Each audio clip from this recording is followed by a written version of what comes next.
سورۃ المؤمن مکی سورت ہے. سورۃ المؤمن کا آپ کو ایک نام سورہ غافر بھی ملتا ہے.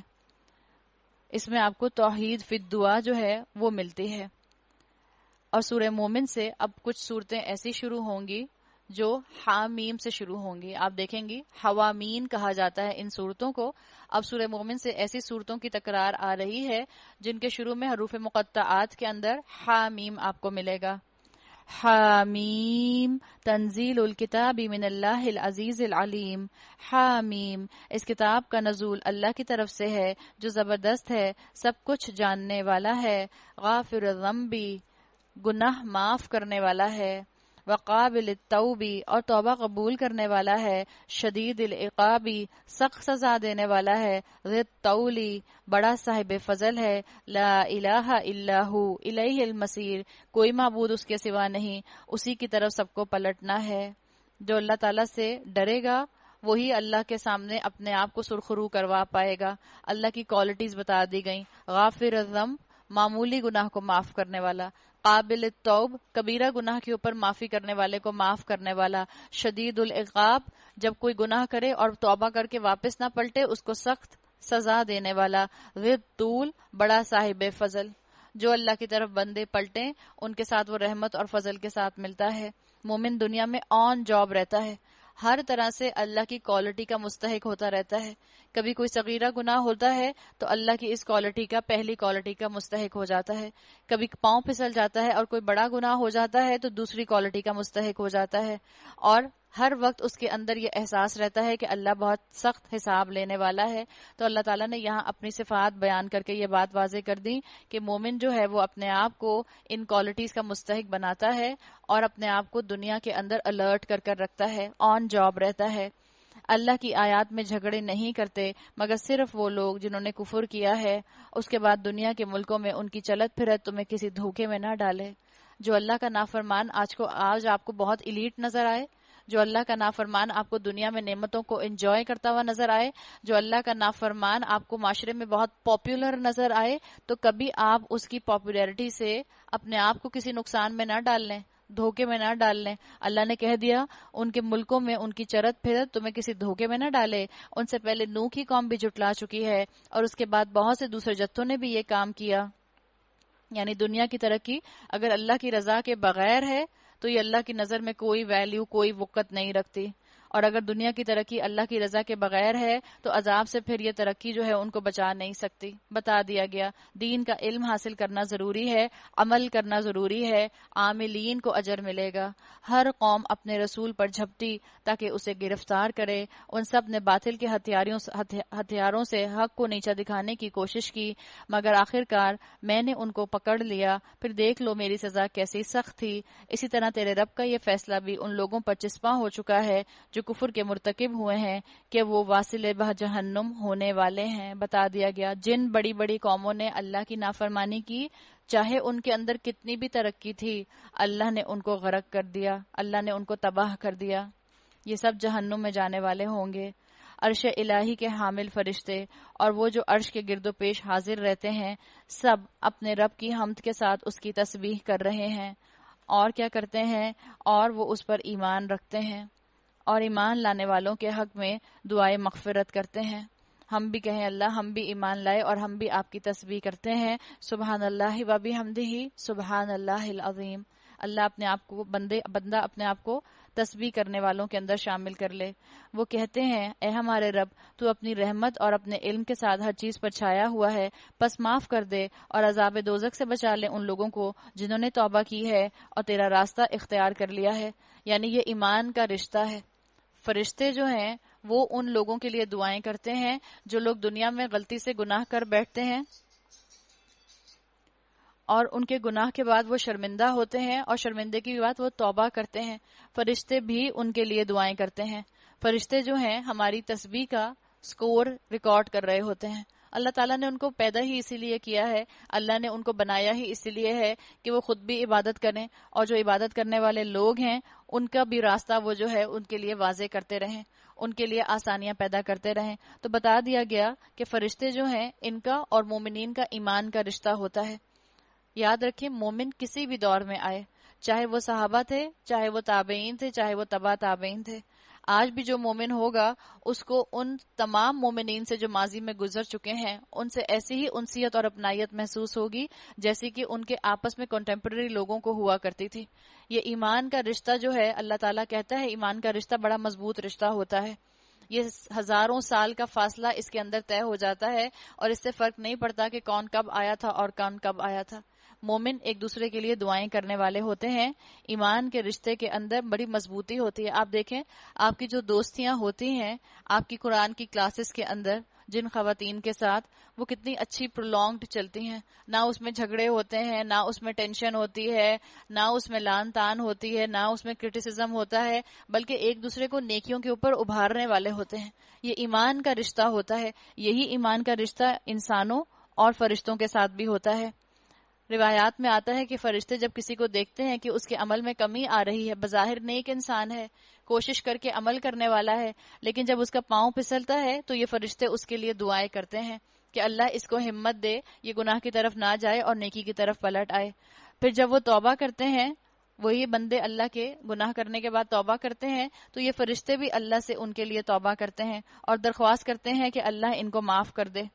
مثال کے طور پر ایک روایت میں آتا ہے کہ اللہ کے یہ فرشتے، ہم نے پڑھا ہے، اس محفل میں آ کر بیٹھ جاتے ہیں جس محفل میں اللہ کے بندے اللہ کا ذکر کر رہے ہوتے ہیں. اور بعض فرشتوں کو اللہ نے بنایا ہی اس لیے ہے کہ وہ زمین میں صرف یہ ڈھونڈتے پھرتے ہیں کہ کہاں کچھ لوگ اکٹھے ہو کر اللہ کی عبادت کرتے ہیں. جہاں کوئی ایک فرشتہ کسی ایسی محفل کو دیکھ لیتا ہے، وہ باقیوں کو بلاتا ہے اور کہتا ہے حلوموا الی حاجتکم، ادھر آؤ جس کی تمہیں حاجت ہے، جس کو تم ڈھونڈ رہے ہو. اور پھر یہ سب فرشتے اس محفل کو ڈھانپ لیتے ہیں. اور روایات میں جو الفاظ آتے ہیں اس کا مفہوم یہ ہے کہ ایک کے اوپر ایک فرشتہ، ایک کے اوپر ایک فرشتہ، یہاں تک کہ اس محفل سے لے کر دنیا کے پہلے آسمان تک فرشتے ہی فرشتے موجود ہوتے ہیں. ابھی بھی ہمارا ایمان ہے کہ ہم جو اس جگہ پر بیٹھ کر اللہ کا کلام پڑھ رہے ہیں تو ہماری اس چھت سے لے کر یا ہمارے سروں کے اوپر سے لے کر پہلے آسمان دنیا تک فرشتوں نے اس جگہ کو کور کیا ہوا ہے. اور پھر یہ فرشتے جب یہاں سے جاتے ہیں تو اللہ ان سے پوچھتا ہے کہ تم نے میرے بندوں کو کس حال میں چھوڑا. یہ فرشتے بتاتے ہیں کیا اللہ کو نہیں معلوم کہ اللہ کے بندے کس حال میں تھے؟ اللہ فرشتوں سے کیوں پوچھتا ہے؟ اسکالرز بتاتے ہیں کہ کیونکہ اللہ تعالیٰ نے جب انسان کی تخلیق کی ابتدا کی تھی، جب اللہ نے فرشتوں سے کہا تھا کہ میں ایک انسان بنانے والا ہوں، تو ان فرشتوں نے کہا تھا کہ آپ ایک ایسی مخلوق بنا رہے ہیں جس کو ول پاور دے رہے ہیں، جس کو اختیار دے رہے ہیں، یہ زمین میں فساد پھیلائیں گے، یہ زمین کے اندر خون خرابہ کریں گے. تو اللہ تعالیٰ ان فرشتوں کو یہ بتانے کے لیے کہ ان بندوں میں سے میرے فرما بردار بھی ہیں جو ول پاور ہونے کے باوجود گناہ کی طرف نہیں گئے، جنہوں نے بائی چوائس میری بندگی اختیار کی، تو اللہ ان فرشتوں سے پوچھتا ہے کہ وہ کیا کر رہے تھے جب تم نے ان کو چھوڑا. وہ فرشتے کہتے ہیں کہ جب ہم نے ان کو چھوڑا تو وہ آپ کی حمد کر رہے تھے، وہ آپ کی تمجید کر رہے تھے، وہ آپ کی بزرگی بیان کر رہے تھے. اللہ کہتا ہے کیا انہوں نے مجھے دیکھا ہے؟ فرشتے کہتے ہیں نہیں اللہ تعالیٰ، انہوں نے آپ کو نہیں دیکھا. اللہ تعالیٰ پوچھتے ہیں فرشتوں سے کیا ہوگا اگر وہ مجھے دیکھ لیں گے؟ تو فرشتے کہتے ہیں اگر وہ آپ کو دیکھ لیں گے تو وہ اور زیادہ آپ کی حمد کریں گے، اور زیادہ آپ کی تسبیح کریں گے، اور زیادہ آپ کی تمجید کریں گے. اللہ پوچھتا ہے ما یطلبو، وہ کیا طلب کرتے ہیں؟ فرشتے کہتے ہیں وہ جنت طلب کرتے ہیں. اللہ پوچھتا ہے کیا انہوں نے جنت دیکھی ہے؟ فرشتے کہتے ہیں نہیں اللہ، انہوں نے جنت نہیں دیکھی. اللہ کہتا ہے کیا ہوگا اگر وہ جنت دیکھ لیں؟ فرشتے کہتے ہیں وہ اور زیادہ کریونگ کے ساتھ جنت میں جانے والے اعمال کریں گے، اور محبت کے ساتھ جنت کی طرف پلٹیں گے، اور اپنے آپ کو ان کاموں میں انوالو کریں گے جن کاموں کے ذریعے جنت میں پہنچا جاتا ہے. اللہ پوچھے گا یہ بتاؤ کس چیز سے پناہ مانگتے ہیں؟ فرشتے بتائیں گے کہ وہ جہنم سے پناہ مانگتے ہیں. اللہ کہے گا کیا انہوں نے جہنم دیکھی ہے؟ فرشتے کہیں گے نہیں اللہ تعالیٰ، انہوں نے جہنم نہیں دیکھی. اللہ کہے گا، پوچھے گا کیا ہوگا اگر وہ جہنم دیکھ لیں گے؟ فرشتے کہیں گے اگر وہ جہنم دیکھ لیں گے تو وہ جہنم سے دور رہنے والے اعمال کریں گے اور اس سے کئی کئی دفعہ دن میں پناہ مانگیں گے. پھر اللہ تعالیٰ کہتے ہیں فرشتوں سے گواہ رہنا، میں نے ان سب کو بخش دیا. اور جب یہ فرشتوں کو یہ سننے کو ملے گا، حدیث قدسی میں آتا ہے کہ اللہ جب یہ کہتا ہے کہ گواہ رہنا تم سب، میں نے ان سب کو بخش دیا، تو فرشتہ کوئی کہتا ہے، ایک فرشتہ بولے گا کہ اس میں فلاں فلاں بندہ ہے، وہ ایسے ہی آ کے ان کے درمیان میں بیٹھ گیا ہے. مثال کے طور پر وہ علم حاصل کرنے کی نیت سے نہیں آیا تھا، بائی دا وے آ گیا تھا. جیسے ہم نہیں کبھی کسی کے ساتھ ایسے ہی درس میں جا کے بیٹھ جاتے، ایسے ہی کوئی بائی دا وے آ جاتا ہے، کوئی آپ سے کہتا ہے کہ آپ چل کے تو دیکھیں ایک دفعہ کیسا ہے. ہم کہتے ہیں اچھا تمہارے کہنے پہ جا تو رہی ہوں، دل تو نہیں کر رہا، بائی دا وے ہم جا کر بیٹھ جاتے ہیں. تو فرشتے کہیں گے اس میں فلاں فلاں بندہ ہے، اور وہ کون ہے بندہ؟ الخطا، بہت گناہ گار ہے. اور وہ تو اپنی کسی حاجت کے لیے ان کے درمیان آ کر بیٹھ گیا تھا، وہ علم حاصل کرنے آیا بھی نہیں تھا۔ اللہ کہتا ہے گواہ رہنا میں نے اس کو بھی بخش دیا، اس لیے کہ جو علم حاصل کرنے والے لوگوں کے درمیان میں آ کے بیٹھ جاتا ہے اللہ اس کو محروم نہیں کرتا۔ تو اتنا انسینٹیو ہے علم والی محفلوں کے اندر بیٹھنے کا۔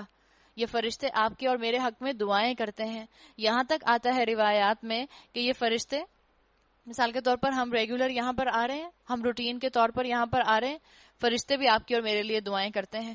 اگر کوئی کسی دن نہیں آتا تو کیا کرتے ہیں فرشتے اس کے پیچھے پیچھے جاتے ہیں، دیکھتے ہیں جو فلاں آیا کرتا تھا وہ کیوں نہیں آیا، اس کے گھر تک پہنچ جاتے ہیں، اگر اس کو کسی کام میں مصروف دیکھتے ہیں تو اس کام میں اس کی مدد کرتے ہیں، اور اگر اس کو بیمار دیکھتے ہیں تو اس کے لیے دعا کرتے ہیں کہ اللہ اس کو صحت دے دے۔ اتنا تو آپ کے اور میرے لیے فرشتوں نے اپنا آپ جو ہے اللہ کے کہنے پر موجود کیا ہوا ہے۔ ہمارے اور آپ کے لیے فرشتے دعاؤں کے لیے موجود ہوتے ہیں، آپ کی اور میری مدد کے لیے موجود ہوتے ہیں، اور آپ اور میں نیکی کرنے سے غافل رہ جائیں؟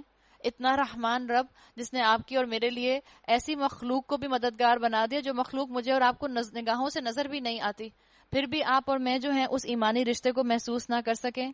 تو آگے آتا ہے وہ فرشتے کہتے ہیں اے ہمارے رب، تو اپنی رحمت اور اپنے علم کے ساتھ ہر چیز پر چھایا ہوا ہے، بس معاف کر دے اور عذاب دوزخ سے بچا لے ان لوگوں کو جنہوں نے توبہ کی ہے اور تیرا راستہ اختیار کیا ہے، اے ہمارے رب، اور داخل کر ان کو ہمیشہ رہنے والی ان جنتوں میں جن کا تو نے ان سے وعدہ کیا ہے، اور ان کے والدین اور بیویوں اور اولادوں میں سے جو صالح ہوں ان کو بھی وہاں ان کے ساتھ ہی پہنچا دے، تو بلا شبہ قادر مطلق اور حکیم ہے، اور بچا دے ان کو برائیوں سے۔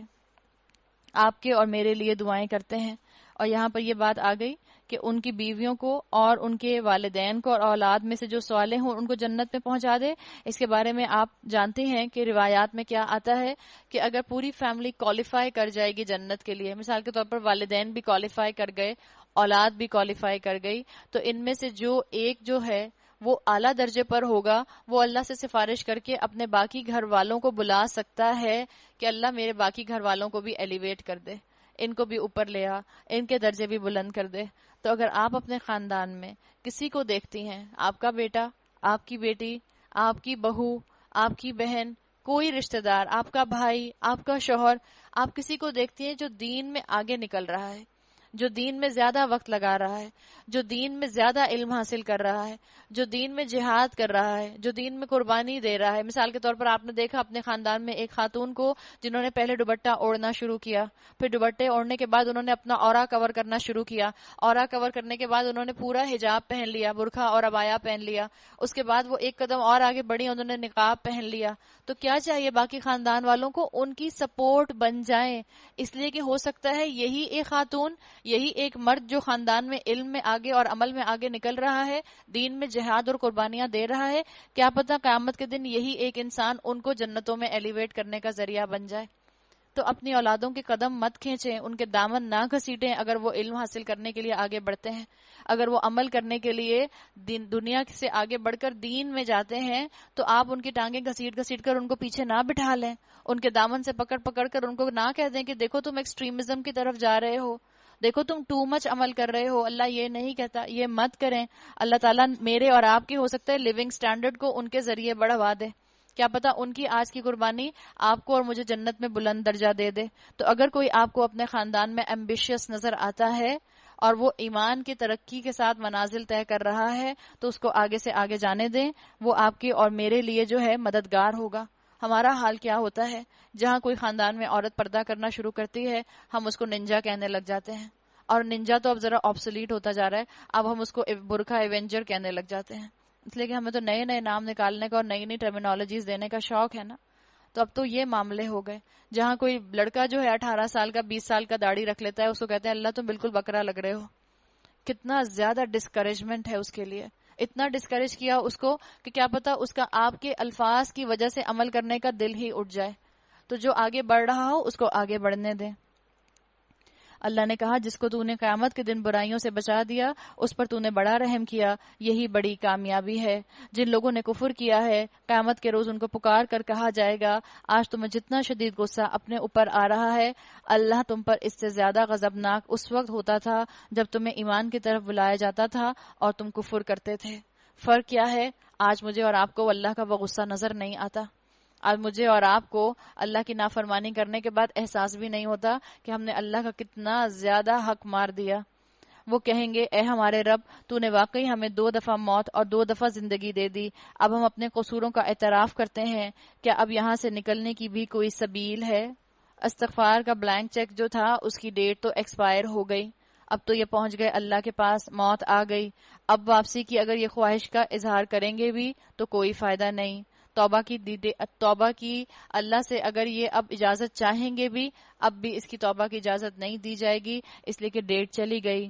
جواب ملے گا یہ حالت جس میں تم مبتلا ہو اس وجہ سے ہے کہ جب اکیلے اللہ کی طرف بلایا جاتا تھا تو تم ماننے سے انکار کر دیتے تھے، اور جب اس کے ساتھ دوسروں کو ملایا جاتا تو تم مان لیتے تھے۔ اب فیصلہ اللہ بزرگ و برتر کے ہاتھ میں ہے، وہی ہے جو تم کو اپنی نشانیاں دکھاتا ہے، آسمان سے تمہارے لیے رزق نازل کرتا ہے، مگر ان نشانیوں کے مشاہدے سے سبق صرف وہی شخص لیتا ہے جو اللہ کی طرف رجوع کرنا والا ہو۔ وما یتذکر الا من ینیب، جو اللہ کی طرف رجوع کرنے والا ہو، پلٹنے والا ہو۔ تذکر کی بات آئی ہے، وما یتذکر، آپ کو بتایا تھا قرآن کا علم حاصل کرنے کے 2 لیول ہیں، ایک ہے تذکر، بالکل بیسک لیول ہے، تذکر کے لیول پر قرآن آسان ہے، نصیحت کے لیے اللہ نے قرآن کو آسان بنا دیا ہے، اور دوسرا لیول ہے تدبر کا، تدبر کے لیے اس قرآن کی زبان کے اندر آپ کو غوطے لگانے ہوتے ہیں، محنت کرنی ہوتی ہے۔ تو اللہ نے کہا ہے ہر انسان کو تذکر کے لیے اللہ نے قرآن کو آسان بنا دیا ہے، اور یہاں بتا دیا گیا کہ جو تذکر کرتا ہے، یعنی اس قرآن کی طرف بار بار پلٹتا ہے، بار بار اس قرآن سے گائیڈنس لینے کی کوشش کرتا ہے، اللہ بھی جو ہے اس کو اچھا سبق دے دیتا ہے۔ فَادْعُوا اللَّهَ مُخْلِصِينَ لَهُ الدِّينَ وَلَوْ كَرِهَ الْكَافِرُونَ، بس اے رجوع کرنے والو، اب ان سے کہا جا رہا ہے جو تذکر کر کے نصیحت حاصل کرتے ہیں، کیا کرو؟ اللہ ہی کو پکارو، اپنے دین کو اس کے لیے خالص کر کے، خواہ تمہارا یہ فعل کافروں کو کتنا ہی ناگوار کیوں نہ گزرے۔ تم اسٹیڈ فاسٹ ہو جاؤ، تم دین پر جم جاؤ، اللہ سے بڑھ کر یاد رکھو تمہارا کوئی مخلص نہیں ہو سکتا، تمہارے لیے کوئی مخلص نہیں ہے جو اپنے آپ کا دعویٰ کرے کہ میں تمہارا زیادہ ہمدرد ہوں۔ کوئی گائنیکولوجسٹ زیادہ ہمدرد نہیں ہو سکتی جو کہے کہ میں تو اس پیشنٹ کی محبت میں اس کو ٹرمینیشن کا کہہ رہی ہوں۔ اور اکثر گائنیکولوجسٹ یہ کہتی ہیں کہ ہم تو اس پیشنٹ کو کسی مینٹل ٹراما سے بچانے کے لیے، مثال کے طور پر اگر اس کا بچہ ہینڈی کیپڈ ہے جو اس کے الٹرا ساؤنڈ سے پتا چل رہا ہے، ہم تو اس عورت کو اس کے مینٹل ٹراما سے بچانے کے لیے، آگے زندگی میں مشکلات سے بچانے کے لیے اس کو مشورہ دے رہے ہیں کہ بچہ ٹرمینیٹ کر دو۔ کیا وہ ڈاکٹر اس لمحے یہ کلیم کر رہی ہوتی ہے کہ وہ اللہ سے بڑھ کر اس پیشنٹ سے محبت کرتی ہے، یا وہ اللہ سے بڑھ کر اس پیشنٹ کی ہمدرد ہے؟ یاد رکھیں ٹرمینیشن اس صورت میں بھی نہیں ہو سکتی اگر آپ کا بچہ جو ہے وہ ڈائیگنوز ہو جائے کہ وہ ہینڈی کیپڈ ہے، اور یہ آپ کے پاکستان کے کانسٹیٹیوشن کے اندر بھی لکھا ہوا ہے کہ اگر ہینڈی کیپ بچہ ہو تو یہ کوئی جسٹیفیکیشن نہیں ہے کہ اس کی ٹرمینیشن کر دی جائے۔ اگر کوئی لیتھل چیز ہے کہ جو ماں کے لیے ڈینجرس ہے وہ کیس الگ ہوتا ہے، لیکن اگر کوئی ایسی چیز ہے، آج کل تو تھیلیسیمیا کا آپ کو پتہ چل جاتا ہے کہ بچہ جو ہے تھیلیسیمک پیدا ہوگا، تو ڈاکٹرز کہتے ہیں اس سے بجائے اس کے کہ آپ تھیلیسیمک بچہ پیدا کریں، آپ اس کو ابورٹ کر دیں۔ یہ کیا ہے؟ یہ وہی چیز ہے جس کے لیے اللہ نے مجھے اور آپ کو کہا ہے لا تقنطوا من رحمت اللہ۔ کتنے کیسز میرے اور آپ کے سامنے ہیں، گو کہ سائنس بہت ترقی کر گئی لیکن اللہ سے آگے تو نہیں ہے۔ کتنے کیسز آپ کے اور میرے سامنے ہیں جن ماؤں کو کہا گیا کہ ان کے بچے ڈی فارمڈ ہیں، الٹرا ساؤنڈ سے پتہ چل رہا ہے کہ وہ پوری کمپلیٹلی ہیلدی نہیں ہے، تو وہ اپنا بچہ ٹرمینیٹ کر دیں۔ انہوں نے اللہ کا سہارا تھاما، اللہ سے نا امید نہیں ہوئی، دعائیں کی، گڑ گڑائیں، اور اللہ نے ان کو صحت مند اولاد دی۔ آپ کے بھی علم میں کتنے لوگ ہوں گے، میرے بھی علم میں کتنے لوگ ہیں۔ تو اللہ کی رحمت سے کبھی مایوس نہیں ہونا، اور یہاں بتا دیا کہ اللہ ہی کو خالص کرو اپنے لیے، اللہ کے دین کو خالص کرو، ادعوا اللہ، صرف اللہ کو پکارو اور کسی کو نہ پکارو۔ جب تمہیں لگے کہ دنیا کی کوئی اور چیز، کوئی اور سورس تمہاری مدد نہیں کر سکتا، اللہ کی طرف دیکھو، خواہ تمہارا فیل جو ہے وہ کافروں کو کتنا ہی ناگوار کیوں نہ ہو۔ وہ کہاوت ہے جو کہتے ہیں ماں سے زیادہ جو چاہے، جو یہ کلیم کرے کہ ماں سے زیادہ میں آپ کو چاہتی ہوں، وہ پھاپا کٹنی کہلائے۔ ماں سے زیادہ کوئی بھی نہیں چاہ سکتا۔ اسی طرح اللہ سے بڑھ کر اپنے بندوں کا ہمدرد اور کوئی نہیں ہو سکتا۔ بتا دیا گیا جو یہ دعویٰ کرے وہ تمہارا دشمن ہے۔ رفیع الدرجات، وہ کیا ہے؟ بلند درجوں والا، مالک عرش ہے، اپنے بندوں میں سے جس پر چاہتا ہے اپنے حکم سے روح نازل کر دیتا ہے تاکہ وہ ملاقات کے دن سے خبردار کر دے. لینذر یوم الطلاق، ملاقات کا دن. طلاق یہ تا والا ہے، جو ڈائیورس ہوتا ہے وہ تو کے ساتھ ہوتا ہے. طلاق یہ ہے طلاق، ملاقات کا دن. یوم الطلاق اسکالرس کہتے ہیں کس چیز سے ملاقات ہوگی؟ اسکالرس کہتے ہیں اس دن بندہ جو ہے اپنے اعمال سے ملاقات کرے گا، بندہ انبیاء سے ملاقات کرے گا، بندہ رسولوں سے ملاقات کرے گا، بندہ اپنے انجام سے ملاقات کرے گا. بندے کی ملاقات اپنی روح سے ہوگی، جسم کی ملاقات روح سے ہوگی. پھر بندہ اللہ سے ملاقات کرے گا، اپنے رشتہ داروں سے ملاقات کرے گا اور اپنے دوستوں سے ملاقات کرے گا. وہ دن جب کہ سب لوگ بے پردہ ہوں گے، اللہ سے ان کی کوئی بات بھی چھپی ہوئی نہ ہوگی. اس روز پکار کر پوچھا جائے گا آج بادشاہی کس کی ہے؟ سارا عالم پکار اٹھے گا اللہ واحد القہار کی. کہا جائے گا آج ہر متنفس کو اس کی کمائی کا بدلہ دیا جائے گا جو اس نے کی تھی. لا ظلم اليوم، آج کسی پر کوئی ظلم نہ ہوگا. ان اللہ سریع الحساب، اللہ حساب لینے میں بہت تیز ہے. جب ہم اللہ کی دو صفات کو اپنے ذہن میں ہر وقت رکھتے ہیں، الرحمن الرحیم، تو یاد رکھیں وہ رحمان رحیم اپنی جگہ ہے، وہ سریع الحساب بھی ہے، بہت تیزی سے اور بہت سختی سے حساب لینے والا ہے، باریک بینی سے حساب لینے والا ہے. یہاں پر الفاظ آئے عربی زبان میں آیت نمبر 17 میں لا ظلم، کوئی ظلم نہیں ہوگا. جیسے آپ سورہ بقرہ میں پڑھتی ہیں لا ریبہ، کوئی شک ہے ہی نہیں. جیسے آپ کلمے میں پڑھتی ہیں لا الہ، کوئی الہ ہے ہی نہیں. آپ کہتی ہیں جب آپ تلبیہ پڑھتی ہیں آپ کہتی ہیں لا شریک، کوئی شریک ہے ہی نہیں.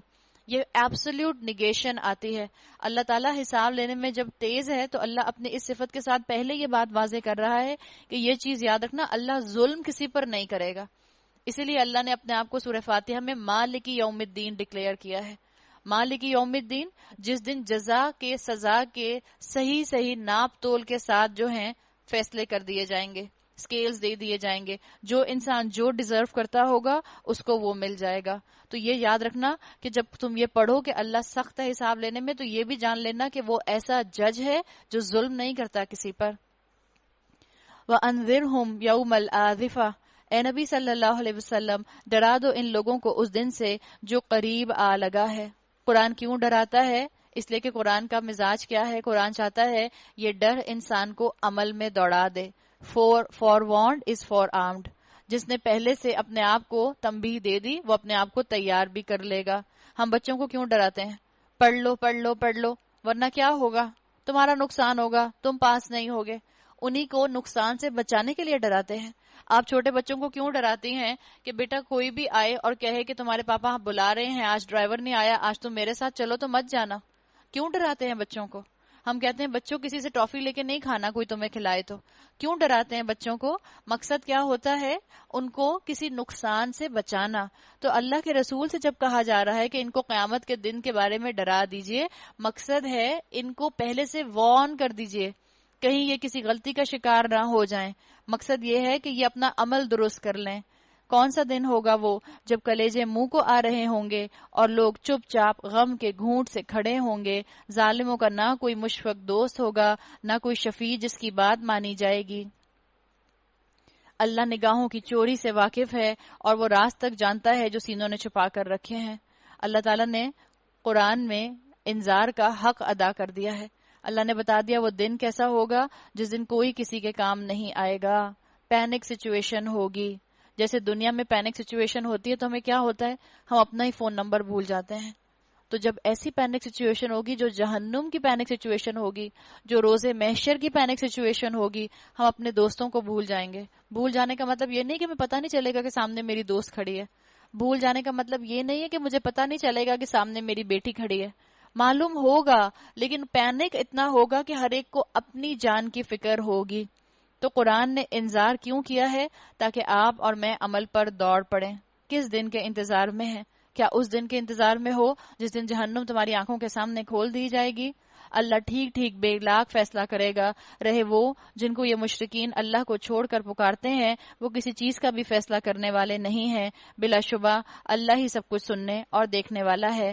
کیا یہ لوگ کبھی زمین میں چلے پھرے نہیں ہیں کہ انہیں ان لوگوں کا انجام نظر آتا جو ان سے پہلے گزر چکے ہیں؟ وہ ان سے زیادہ طاقتور تھے اور ان سے زیادہ زبردست آثار زمین میں چھوڑ گئے ہیں، مگر اللہ نے ان کے گناہوں پر انہیں پکڑ لیا اور ان کو اللہ سے بچانے والا کوئی بھی نہ تھا۔ یہ ان کا انجام اس لیے ہوا کہ ان کے پاس ان کے رسول بینات لے کر آئے اور انہوں نے ماننے سے انکار کر دیا۔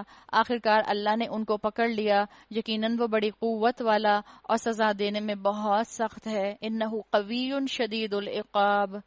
ہم نے موسیٰ کو فرعون اور حامان اور قارون کی طرف اپنی نشانیاں اور نمایاں سند ماموریت کے ساتھ بھیجا، مگر انہوں نے کہا ساحر ہے، کذاب ہے۔ پھر جب وہ ہماری طرف سے حق ان کے سامنے لے آیا تو انہوں نے کہا جو لوگ ایمان لا کر اس کے ساتھ شامل ہوئے ہیں ان کے سب لڑکوں کو قتل کرو اور لڑکیوں کو جیتا چھوڑ دو، مگر کافروں کی چال اکارت ہی گئی۔ یعنی ان کی اس کوشش کے باوجود اللہ تعالیٰ نے موسیٰ علیہ السلام کو زندگی دی، اور زندگی بھی ایسی دی کہ موسیٰ علیہ السلام نے فرعون ہی کے محل میں جو ہے پرورش پائی۔ وقال فرعون، اور ایک روز فرعون نے اپنی درباریوں سے کہا چھوڑو مجھے، میں اس موسیٰ کو قتل کیے دیتا ہوں، اور پکار دیکھے یہ اپنے رب کو، مجھے اندیشہ ہے کہ یہ تمہارا دین بدل ڈالے گا یا ملک میں فساد برپا کرے گا۔ کیا دین؟ وہی دین جو ہم پیچھے پڑھ آئے ہیں، تمہارا طریقۃ المثلی، تمہارا شاندار کلچر تباہ کر دے گا۔ دین کا مطلب یہاں پر یہ ہے تمہارا آئیڈیل کلچر جو ہے اس کو بدل دے گا، اس کو پولیوٹڈ کر دے گا۔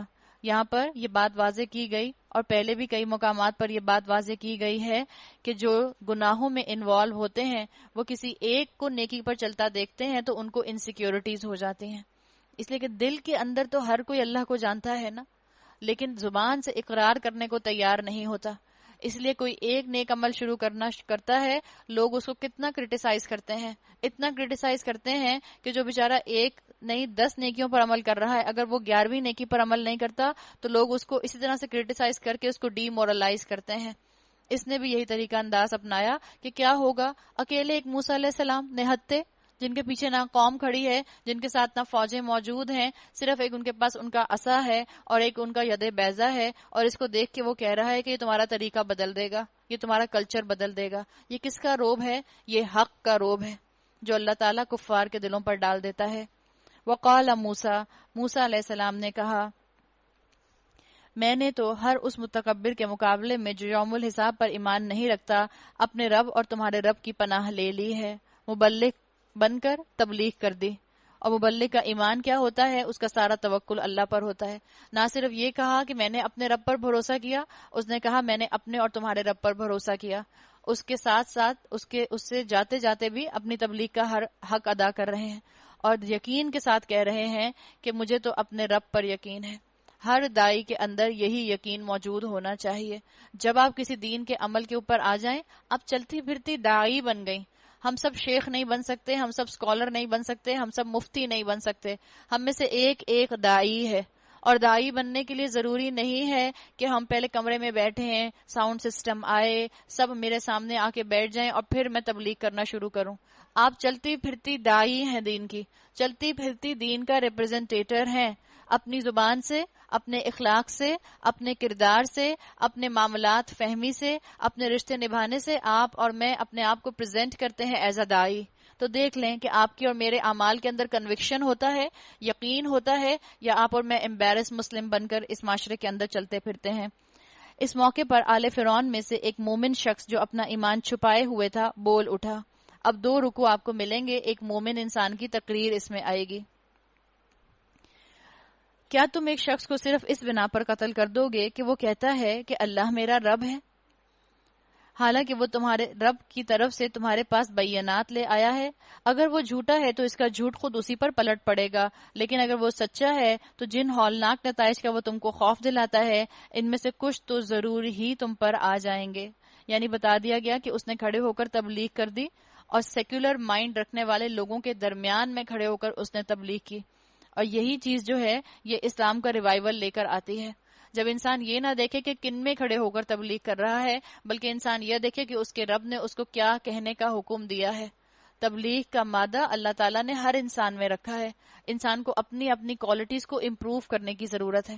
آپ کسی بھی خاندان میں رہتی ہیں، آپ یہ نہیں کہہ سکتی کہ نہیں میں اس خاندان میں تبلیغ نہیں کر سکتی، یہاں لوگ میری بات نہیں سنیں گے، یہاں تو سب کے مائنڈ ہی الٹے ہیں، یہاں تو کوئی دین کو پسند ہی نہیں کرتا. اس شخص کو دیکھیں، سیکولر مائنڈ کے ساتھ رہنے والے لوگوں میں اس نے کھڑے ہو کر اسلام کا ریوائول کر دیا. اور یہ کیوں کیا؟ اس لیے کہ اس کے اندر ہمت تھی، بندہ مومن تھا، اس کے اندر اللہ کا خوف تھا. اللہ کسی ایسے شخص کو ہدایت نہیں دیتا جو حد سے گزر جانے والا اور کذاب ہو.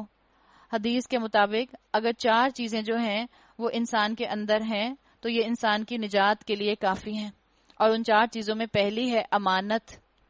امانت آپ کے اور میرے پاس بھی امانت ہے، کلمے کی امانت. خود بھی عمل کریں، اوروں کو بھی اس کے اوپر عمل کرنے کی دعوت دیں. دوسری چیز ہے سچائی، قرآن کی سچائی، قرآن کا حق ہونا، اس کو دنیا کے سامنے لے آئیں اور اپنے عمل میں بھی لے آئیں. تیسری چیز ہے اخلاق، اپنا اخلاق ایسا بنا لیں کہ جو آپ کو اور مجھے رسول اللہ صلی اللہ علیہ وسلم کے اخلاق سے قریب تر کر دے. اور چوتھی چیز ہے حلال کھانا.